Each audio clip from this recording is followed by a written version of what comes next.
გუფური ძალადობის ორგანიზების ბრალდებით დაკავებული დაფიონის დამფუძნებლის ზვიად ცეცხლისა და კიდევ 7 პირის საქმის არსებითი განხილვა 23 აპრილისთვის გადაიდო. პროცესი დაცვის მხარის შესავალის სიტყვით გაგრძელდა. დღეს კი ბრალდების მხარემ თქვა შესავალის სიტყვა.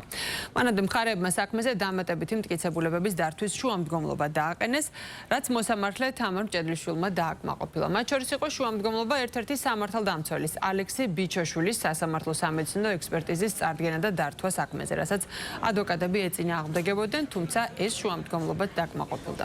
ერთ-ერთი დაკავებული დუმილის უფლებას იყენებს, დანარჩენები ბრალს არ აღიარებენ. მათ ბრალი 225 მუხლით აქვს წარდგენილი, რაც ჯგუფური ძალადობის ორგანიზებას, ხელმძღვანელობას ან მასში მონაწილეობას გულისხმობს.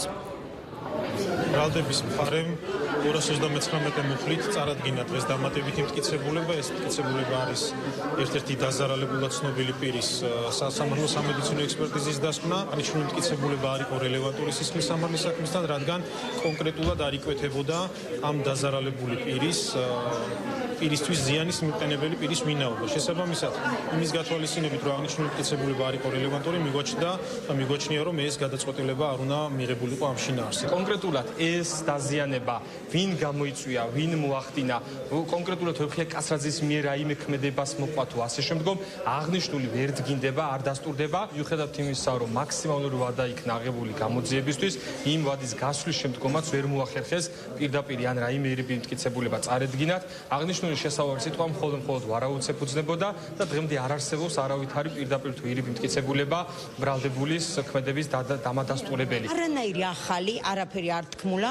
თქვათ ვიტყვით შემშვილზე, რომ იმას რასაც ამბობენ, რომ პოლიციელს თურმე მოხდა ქვა თუ რა ვიცი რაც მოხდა და დაუზიანდა ფეხი, ამბობენ, რომ ეს მოხდა 30 რიცხვში და შემშვილს ედავებიან პირველ რიცხვს. ხო და რანაირად წინასწარ რანაირად მოახვედრა ეს ქვა, თორნიკემ მაინტერესებს. არც ერთი მოწმე არ ასახელებს ბრალდებულის სახელს და გვარს. მომხვდა ქვა, ამბობს, მაგრამ არ ვიცი ვისი გამოსროლილი იყო. ვიდეოში ჩანს თქვენი შვილი? არა, რა თქმა უნდა, არ ჩანს.